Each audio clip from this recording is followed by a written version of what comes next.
Oiê, bem-vindo de volta. Meu nome é Camila, mas pode me chamar de Camis. E aqui é um espaço onde eu compartilho minhas aventuras com vocês pelo mundo, mais especificamente aqui na Ásia, onde eu estou nesse momento fazendo um mochilão.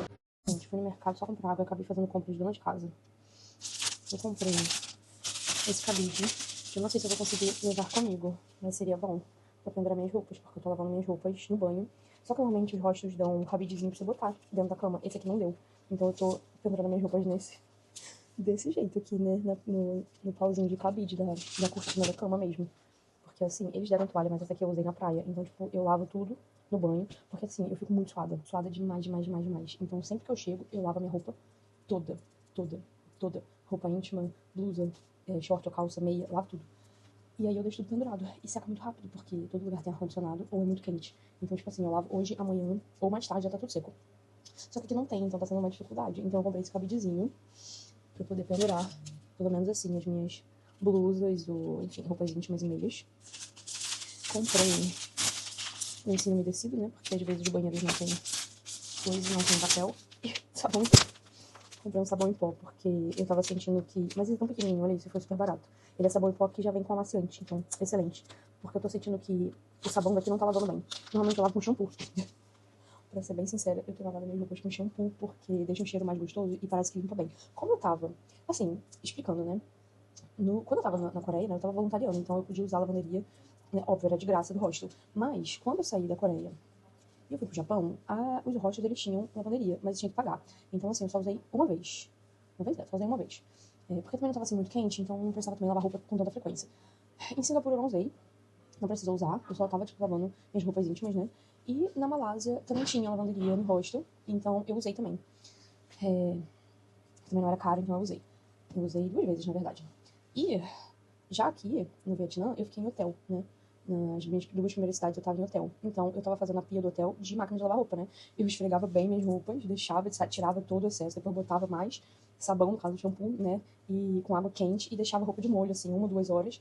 E depois eu enxaguava tudo e deixava pendurado, né? No banheiro, no quarto, enfim. Então, tava sendo de boa. Mas agora que eu tô nesse hostel, não tem cabide. Normalmente tem os cabidezinhos, então, tipo, eu lavava as roupas íntimas, pelo menos, e botava pendurado. Aqui não tem. Então, tá sendo esse problema. Aí eu vi esse cabidezinho super barato, e eu falei, quer saber, eu vou comprar. No mercado eu nem ia comprar. Mas eu falei, quer saber? Vou comprar. Vou comprar porque é pequenininho. De repente, se eu botar, tipo, no fundo da mala, sei lá, eu consigo levar pros outros lugares? Não sei se vai valer a pena, né? Enfim, vamos ver. Mas já vou experimentar ele agora, porque eu acabei de voltar das montanhas de mármore e eu estou, assim, encharcada. A minha blusa tá molhada. E fica tudo molhado. Minha mochila que fica nas minhas costas fica molhada, minha pochete que fica aqui fica molhada. É isso. Fica aí a dica, né? Não sei se vocês também passam por isso quando vocês viajam, quando vocês ficam em rocha. Se tiverem outras dicas pra compartilhar também, eu tô aceitando. Cara, eu vim aqui nesse lugar, eu tava passando por acaso e eu evito entrar em beco sozinha, né? Mas por acaso eu vi uma senhorinha, resolvi passar aqui. E eu fui olhar no Google Maps, né? O que era esse lugar? Que eu tô vendo tanta pintura, né? Isso aqui se chama Fresco Village.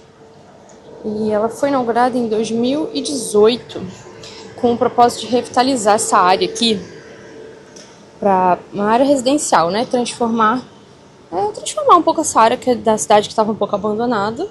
Então foram convidados artistas nacionais, internacionais, para criar esses murais. Foi o beco que eu entrei inicialmente. Eu entrei por ali, que tem mais também pinturas. Vou ver se tem mais alguma coisa pra cá. Mas pelo que eu pesquisei, tem mais de 30 murais que retratam cenas aqui, né? Mais um aqui, do cotidiano dos locais. E pelo visto já tem umas mulheres ali começando a montar umas barraquinhas, então parece que à noite, mais pra tarde assim, né? Fica aqui uns locais também vendendo comida. É uma área bem residencial, então eu tô falando baixinho para também manter o respeito a eles, né? Interessante. Não sei se eu tô me enfiando em algum lugar que não deveria. Aí tem mais um mural ali. Um mercadinho.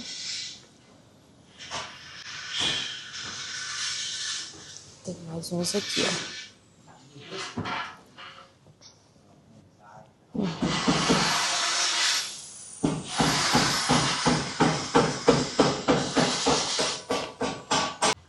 É bem diferente do restante da cidade.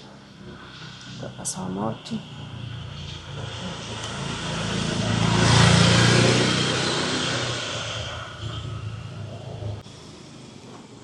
Oh, que lindo esse.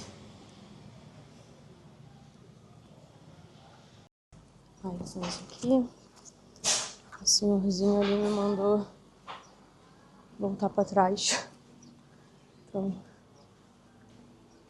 chama escola. Aquele senhorzinho ali. Eu tava indo mais pra lá e ele fez sinal pra eu voltar. Então, não sei se ele é morador, não gosta, então vou respeitar. Mas é isso. Vou tentar pra mostrar pra vocês, bem discretamente, porque eu não pode filmar lá dentro, né?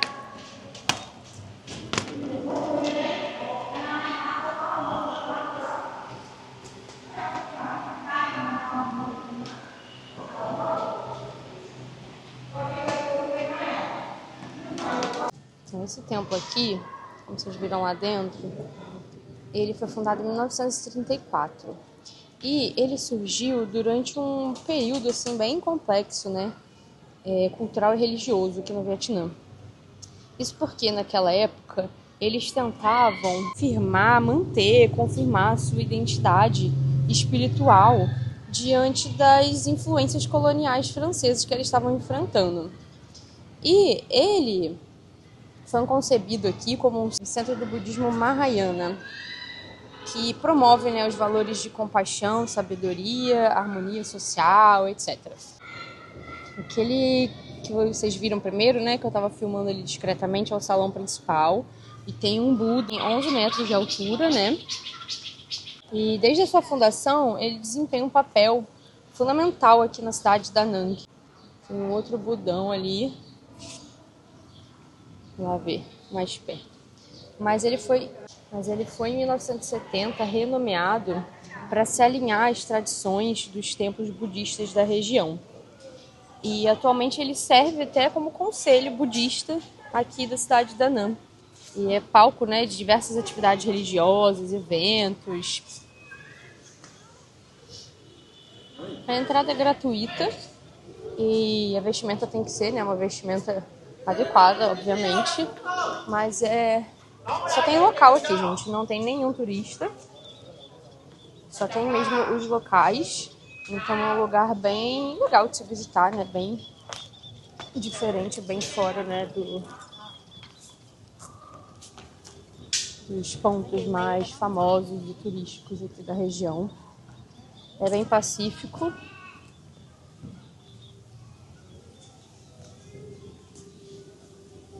Como todo templo budista, né? Extremamente pacífico. E transmite uma paz muito absurda. E doações em todo templo budista são bem-vindos, tá, gente? Principalmente de comida.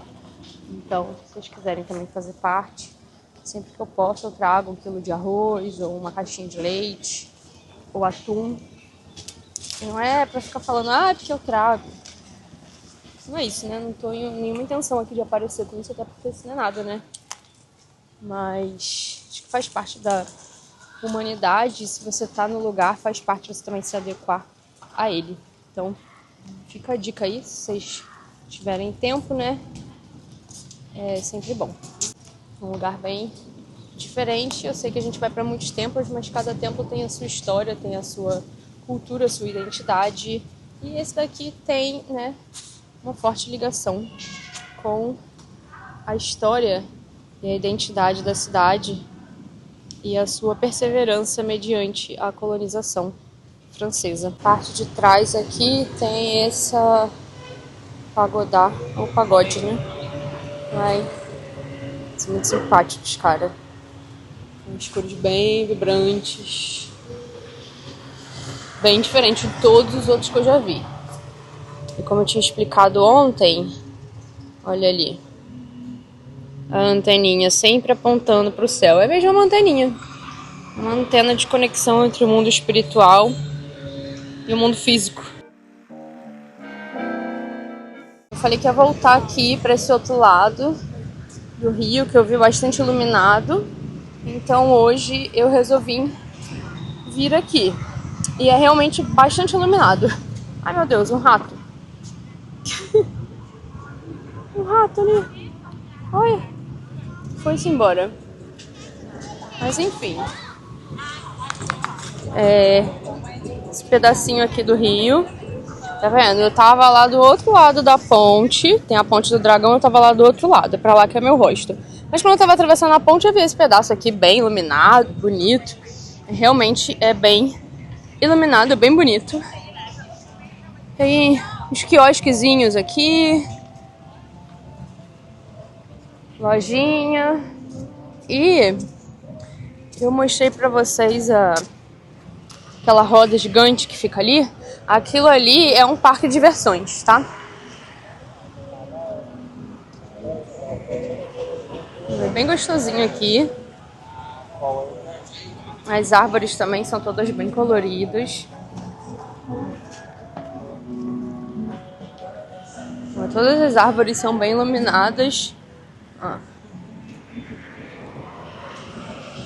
E aqui tem um arco bem colorido, tudo bem colorido, né? Bem alegre. Esse APEC Park, ele é da APEC mesmo, que é a Cooperação Econômica da Ásia, né? E é um parque que foi inaugurado, né, em 2017, durante a cúpula dos líderes econômicos da APEC. E ele foi concebido para ser um espaço de celebração, né, entre essas economias. Aí o parque da APEC.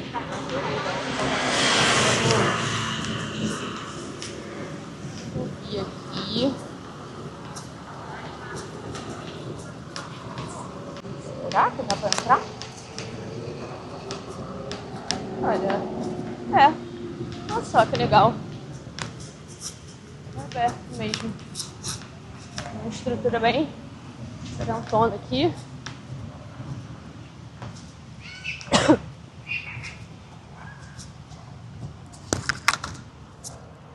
Ó.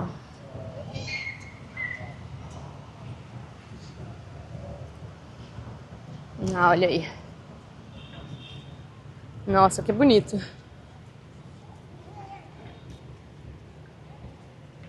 É isso. Esse é o parque. Tem mais pra lá. E pelo que eu tava vendo, é um lugar que a galera vem fazer piquenique e tal. Bem legal. Então, gente, queria conversar com vocês rapidinho sobre uma situação. Tem um lugar que é muito famoso aqui nessa cidade, que vocês provavelmente já viram, né? Vou deixar a foto pra vocês verem. Que é uma ponte que tem umas mãos, né, douradas. E o que acontece? Bom, esse lugar, ele fica dentro de um parque de diversões chamado Banana Hills. E eu optei por não visitar esse lugar, porque eu tendo a ter muita consciência sobre os lugares que eu visito, tá? Então eu acho que é importante fazer um turismo consciente, sabe? Não ir, assim, pra todos os lugares que aparecem nos blogs de viagem, simplesmente porque é bonito, porque é instagramável, porque eu acho que a gente tem que ter um pouco de consciência sobre como os locais se sentem em relação àquele monumento, àquela situação. Apesar de ser muito bonito, muito maravilhoso, esse parque pertence ao Sun Group. Pelo que eles dizem aqui, né, eles pedem, inclusive, para as pessoas não visitarem. Por quê? Para esse parque ser construído, foram feitas desapropriações de terras, de forma meio que forçada, sabe? Além disso, diversas destruições ambientais, que inclusive abrigavam espécies de animais ameaçadas, né, de extinção. É um lugar que não é perto aqui do centro da cidade, então você tem que pegar um transporte para chegar lá, pagar um shuttle ou um táxi, alguma coisa, para ir e voltar. E a entrada também não é barata. Então, assim, pra você pagar caro, pra você entrar num lugar só pra tirar foto de um lugar que é famoso na internet, mas que envolve tantas causas sociais que foram prejudiciais pra comunidade e pro meio ambiente, e quando os locais, os vietnamitas, eles são contra essa empresa, o Sun Group, e tem uma outra empresa também que é muito grande aqui, que se chama Vantimpat. Então, assim, eu acho que as escolhas que a gente faz enquanto a gente viaja impacta muito, né, de forma consciente, a quem nos assiste, né? Ou seja, se eu vier aqui, eu não tenho um público grande, mas de qualquer forma, tem muitos e muitos e muitos influencers e youtubers, etc., que de todos os vídeos que eu vi, 99% das pessoas que visitam essa cidade vão para esse local.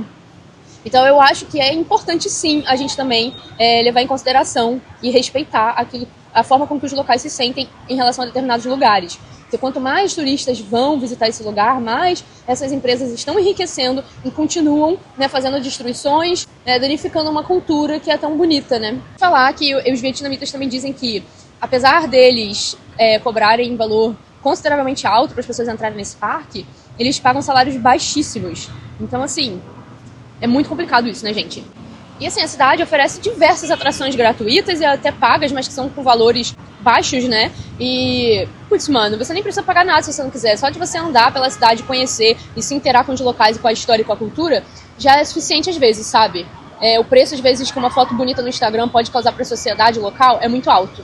E a minha intenção aqui não é julgar quem já visitou, que tem vontade de conhecer, tá? Pelo contrário, não tô aqui pra julgar ninguém. Você faz o que você quiser e toma as suas atitudes baseado naquilo que você acha certo e errado, tá tudo bem. Mas eu quero sim divulgar e compartilhar a minha opinião, que muitas vezes não são divulgadas aqui, entendeu? Na internet de forma geral. A única intenção com esse vídeo é de incentivar, né, reflexões de como nós podemos viajar de forma mais consciente e responsável. Enfim, para ver também o que vocês acham, como vocês se sentem em relação a isso, se vocês já visitaram, se já ouviram falar, e se vocês têm vontade de conhecer esse tipo de lugar. E se vocês também têm, né, outros locais que são muito famosos e que levantam esse tipo de pauta também, deixa aqui nos comentários para também trazer essa reflexão para outros viajantes. Às vezes tem muitos locais que a gente vai visitar e a gente não tem consciência do que tem por trás deles. Aqui tem mais... Gente, aqui é bem grande mesmo. Você anda e não acaba nunca. E tem de tudo, tem todo tipo de comida, tem comida mais de rua, né? Tipo sanduíche, hambúrguer, tem café, tem pizza, tem sorvete, tem suco, tem de tudo. É muito grande, não acaba nunca. Esse percurso aqui do Rio vai até lá no parque de diversões, que fica lá embaixo. Então, é isso. Vale a pena. É uma caminhada bem tranquila. É bem gostoso aqui. Olha a distância que eu já tô da ponte. Da Ponte do Dragão. Então, é uma caminhada considerável. Assim, considerável. Não é também nenhum absurdo, mas é uma caminhada. Acho que deve ter aqui o quê? Daqui até o Rio deve ter mais ou menos uns 3 quilômetros, então dá pra fazer assim, ida e volta, tudo talvez em 1h e 40 minutos. Mas dá pra vir aqui, faz metade, senta, toma um cafezinho, come alguma coisa, continua. Vale a pena, é uma vibe bem gostosa que tem aqui. Então é isso, vamos continuar vendo mais um pouquinho. Já estamos quase no finalzinho aqui, ali já é o parque de diversões. E daqui saem também os cruzeiros. Se quiser fazer o passeio de cruzeiro, eles saem daqui. Cara, aqui é muito curioso, porque vem uma quantidade considerável de coreanos, né? Tanto que tem várias coisas aqui escritas em vietnamita e embaixo coreano. Então, tipo assim, acabou de chegar um grupão aqui. Eu tava sozinha na igreja, do nada chegou um grupão. Mas, enfim. Queria explicar pra vocês um pouquinho desse lugar aqui. Que essa igreja é a Catedral aqui de Da Nang. E ela é carinhosamente apelidada a Igreja Rosa, né? Não é à toa, porque ela é rosa. É basicamente porque ela é rosa mesmo. Mas os locais também chamam ela de Igreja do Galo. Vocês sabem por quê? Porque o catavento da igreja lá em cima é um galo. Eu achei isso muito fofo. Mas essa igreja, né, obviamente, é uma igreja católica, né? Esse não é um país católico, então claramente ele foi ela foi construída na época da colonização francesa com o intuito de atender a comunidade francesa na época. Essa igreja ela tem mais de 100 anos, ela foi construída entre 1923 e 1924 e essa igreja ela é dedicada a São José. É isso, ela é bem bonitinha, ela é pequenininha, mas ela ganhou um prêmio do Vaticano por causa da sua arquitetura. Então, vale a pena conhecer. Gente, eu vou atravessar agora pro outro lado do rio, por essa ponte aqui, que é a ponte do rio Han. Ela foi a primeira ponte giratória do país, do Vietnã. Vou deixar aqui umas imagens para vocês, porque para vocês entenderem, aquele meio dela ali, ela costumava girar durante 1 hora na madrugada para poder passar as grandes embarcações. Hoje em dia isso já não acontece mais com frequência, porque já não passam grandes embarcações por aqui, né? Acontece assim durante alguns eventos e tudo mais, é muito mais uma atração turística hoje em dia. E eu vou atravessar ela andando, mas eu achei muito interessante porque eu já vi pontes que abrem, né? No meio elas levantam, mas essa daqui ela gira. Então achei bem legal. Agora que eu vou atravessar ela. Vou estar atravessando. Tô chegando aqui na parte em que ela gira. Aqui você tem a vista dos dois lados do rio. Hoje eu vou andar um pouquinho pelo outro lado, que eu ainda não andei. E é bem aqui onde ela gira. À noite ela fica bem iluminada, né? Eu já tinha mostrado pra vocês.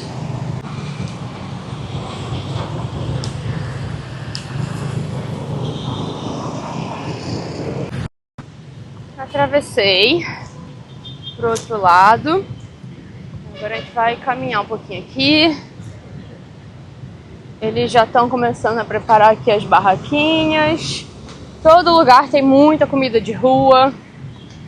Então, definitivamente, tanto um lado quanto o outro do rio é uma boa opção para vir à noite, à tardinha assim, jantar e apreciar aqui a paisagem do rio. E fica mais fresquinho também. Agora já não tá assim mais tão quente, mas ainda está muito quente. Não muito quente no momento, é tipo 30 graus. Mas é melhor do que 35, né? Mas agora já tem mais sombrinha, como vocês podem ver. Começa a ficar mais agradável para caminhar, né? É muito bom porque tem muita palmeira, muito verde. Me lembra muito o Brasil nesse quesito. Muita natureza, né?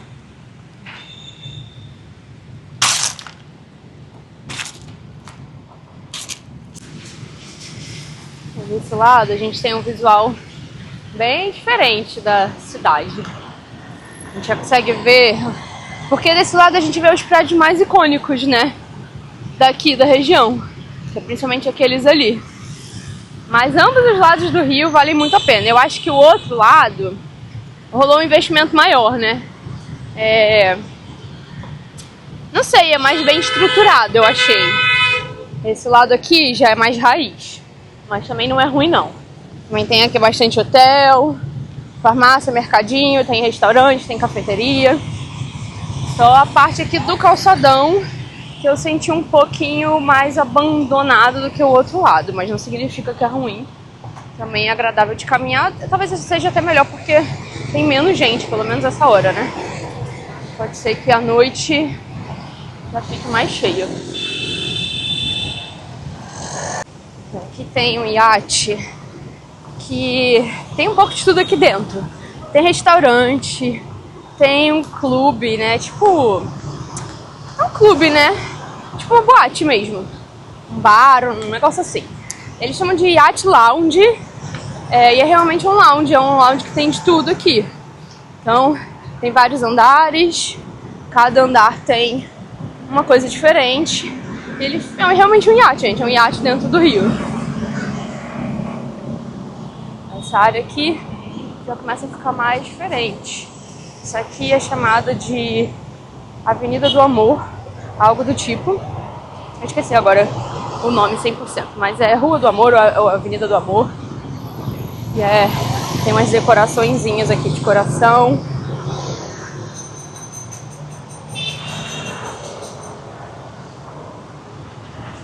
E aqui a gente já está chegando bem perto da Ponte do Dragão, e é por onde eu vou atravessar para voltar do outro lado do rio. Aí nesse pedaço aqui, você já sente que tem mais investimento, né? Que é a parte mais turística, né? Aí já tem os prédios mais bonitões, com uma arquitetura bem diferente. Já tem luzinha. Ali também saem os passeios, olha, de iate. Vocês podem fazer. É tipo uma mini marinazinha, né?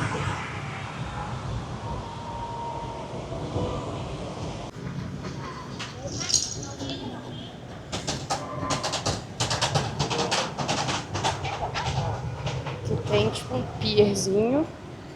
O pessoal coloca aqui uns cadeados. É um dragão olhando para outro dragão.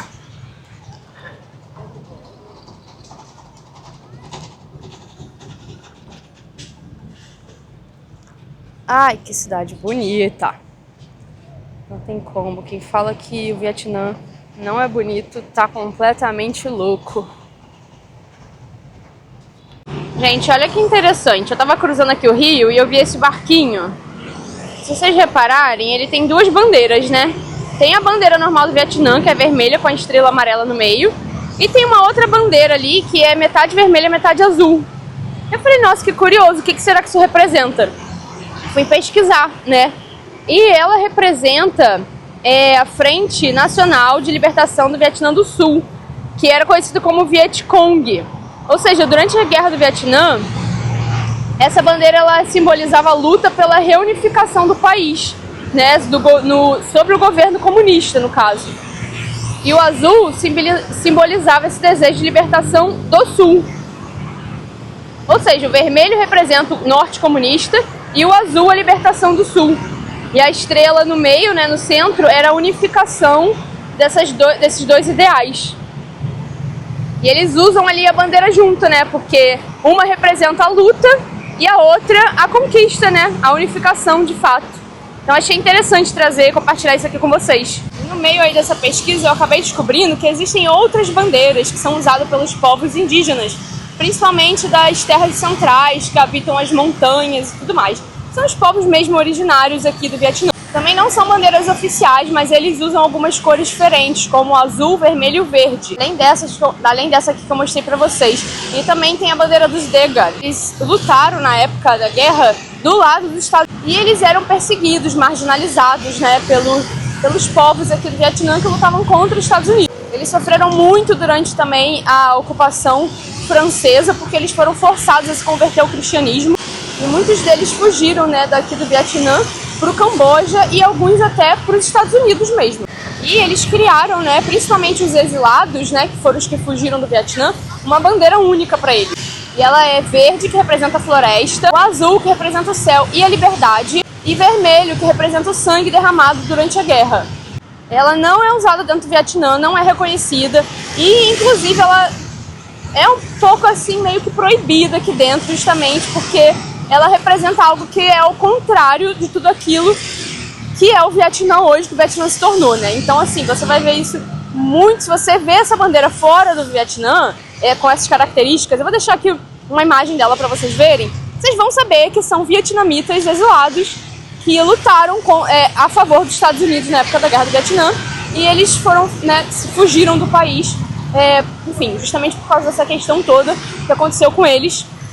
Mas vocês vão reconhecer a bandeira se vocês verem ela por aí em algum lugar, principalmente nos Estados Unidos ou no Camboja, já sabem, né, o que ela representa e quem são essas pessoas que estão usando essa bandeira.